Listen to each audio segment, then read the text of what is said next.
This is Butler on Business, your home for economics from a free market perspective. Welcome back to Butler on Business. My name is Alan Butler. Jason wanted to introduce our guest.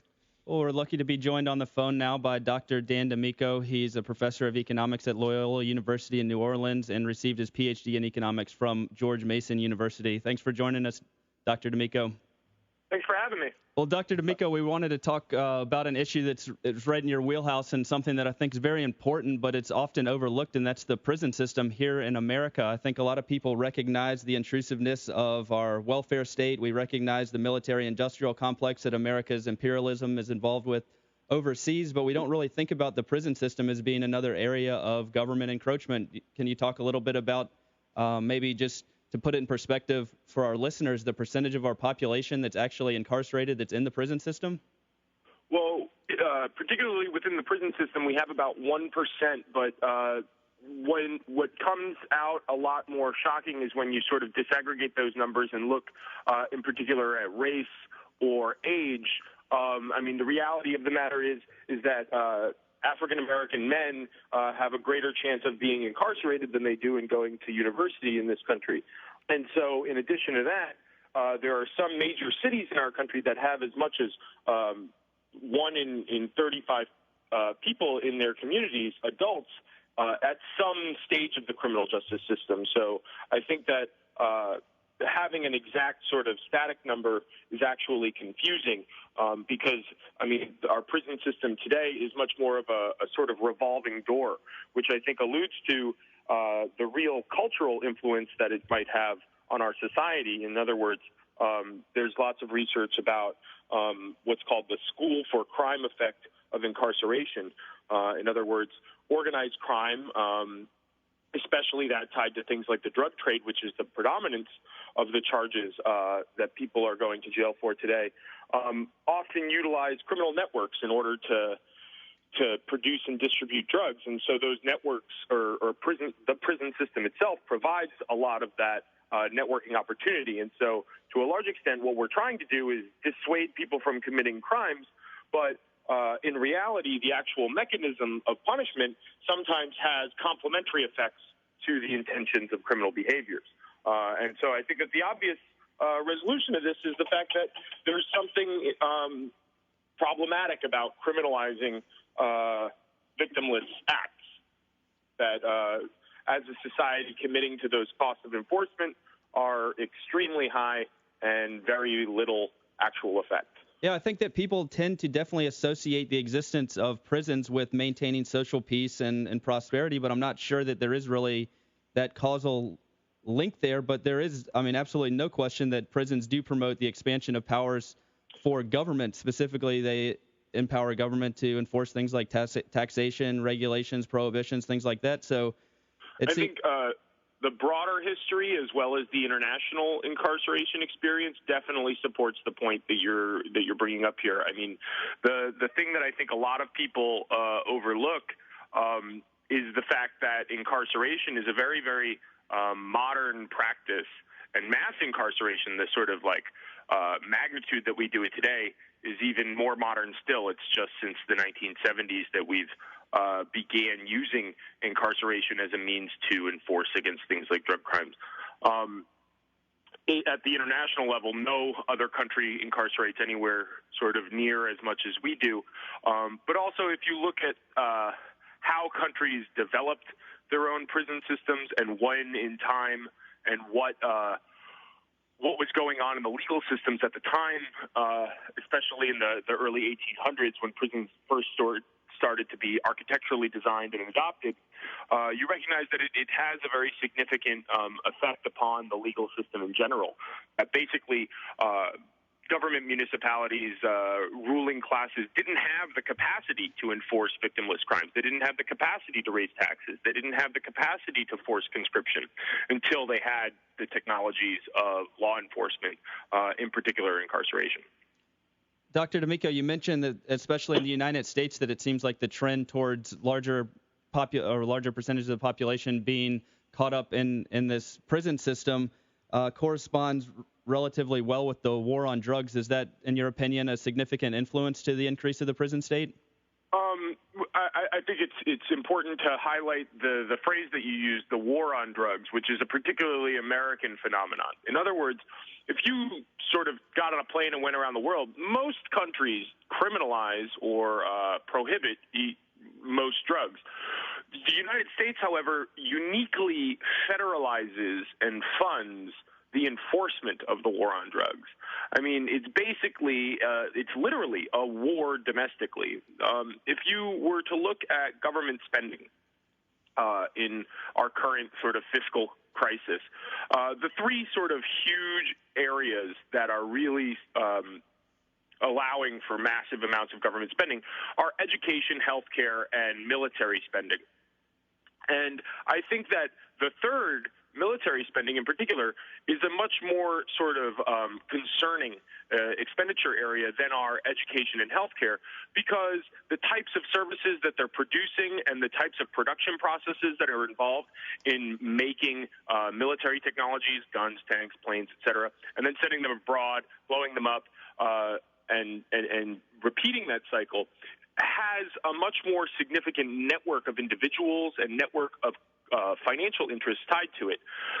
Our prison-industrial complex, our domestic law and order spending, our war on drugs is basically a domestic complement to that military-industrial complex.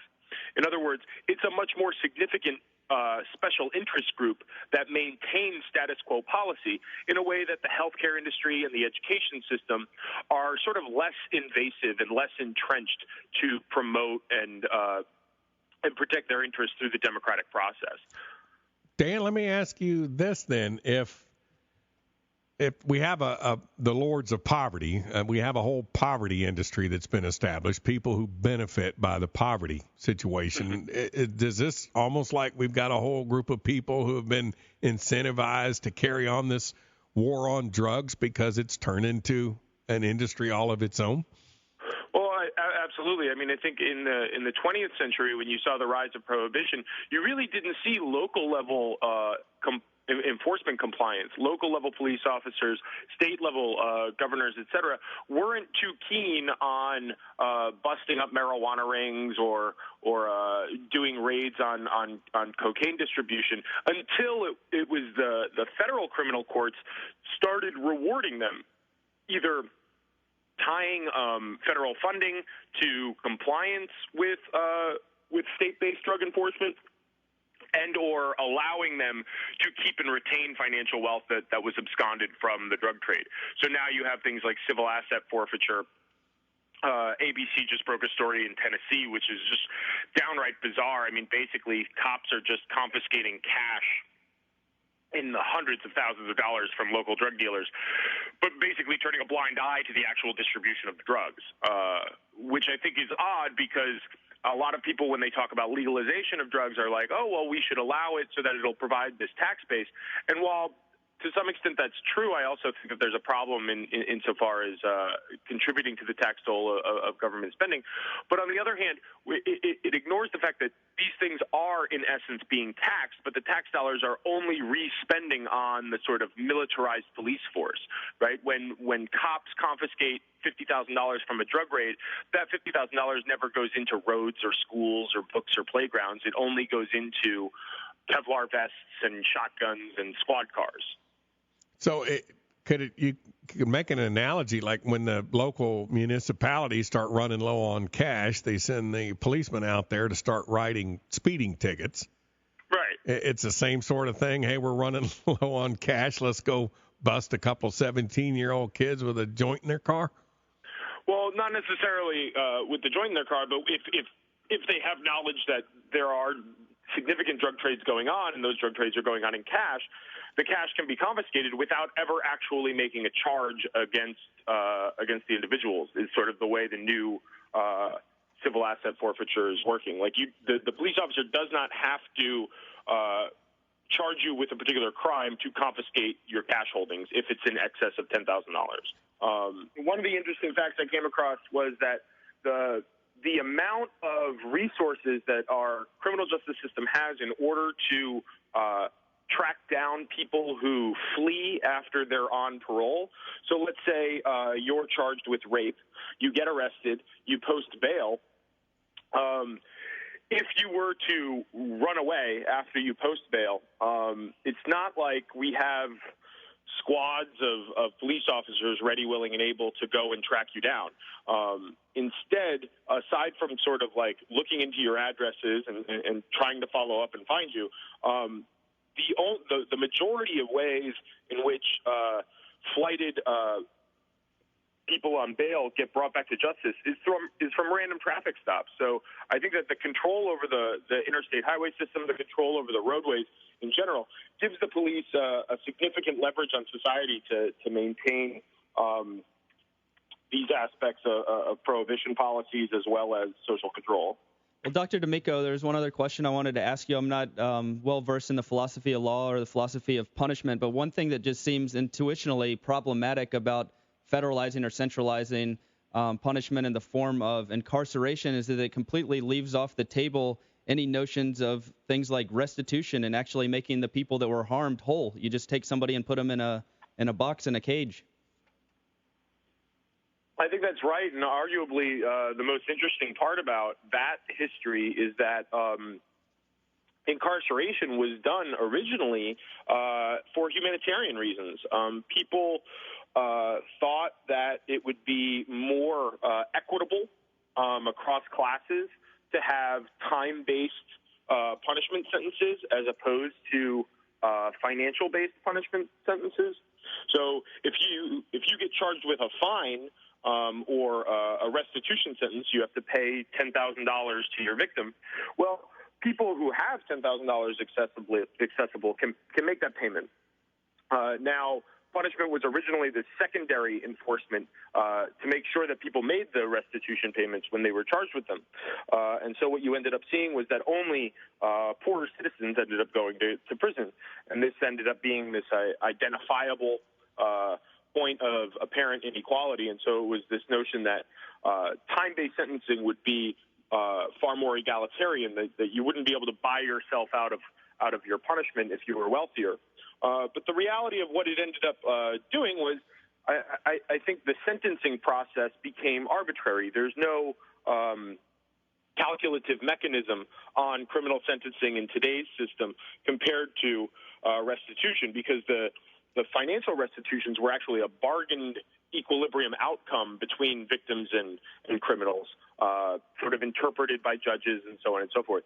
Once you eliminate that calculative mechanism, you end up sort of needing mathematical formulas or some sort of committee system, like or just pure discretion on the part of judges, and those things have sort of each been problematic in the history of American punishment. So, Dr. D'Amico, we certainly appreciate your time today.